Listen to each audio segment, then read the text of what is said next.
Despite more than 40 MCU releases with post-credits scenes teasing Marvel's future, Loki bucked the trend in the best way possible. Marvel's Loki Season 2 made a bold post-credits scene choice that secretly hints the MCU is finally learning one of the most important lessons of Avengers Endgame. Given that Marvel movie post-credits scenes are a major selling point of the brand, it could have been expected that Loki would follow suit, particularly with the multiverse storyline having such broad ramifications. But in the end, a more reserved approach was actually the right call. Despite Loki being at the heart of the Multiverse Saga and directly setting up the upcoming Avengers The Kang Dynasty, the final moments of Season 2 are not dedicated to looking to what's next. Despite the no doubt irresistible urge to tease what Loki's decision at the end of Glorious Purpose actually means to the rest of the MCU, the finale ends on an emotional note of finality. And crucially, while Loki Season 2 has no post-credits scene, and that might disappoint some viewers, it's the perfect payoff of a lesson introduced 4 years ago, and here is why it is so important. Loki Season 2 is one of only 3 major releases without a post-credits scene. Avengers Endgame originally broke the trend of MCU releases always having a post-credits scene. Marvel's shared universe has always been built on the idea of narrative progress, and even the biggest stories quickly make way for something grander. A bigger threat, even more appealing new characters, even starrier new cast additions. When Endgame ignored the post-credits rule, it was done for effect,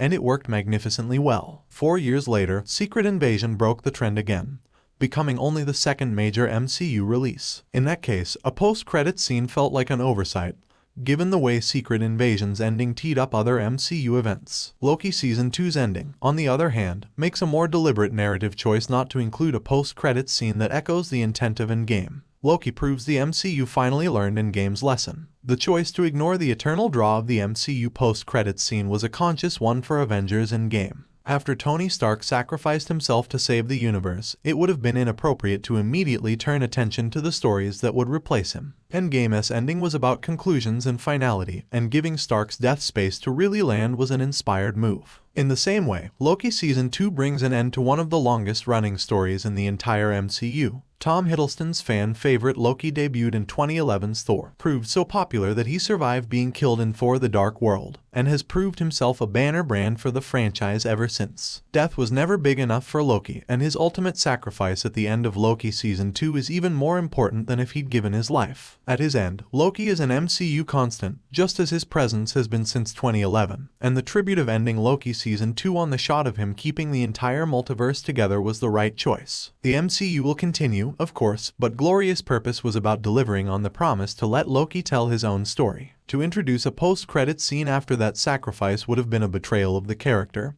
and of the season's entire message. Like Endgame before it, Loki Season 2 ignored the obligation to sell something else, and it feels like Marvel Studios finally learned the lesson that sometimes saying nothing about what's next is better.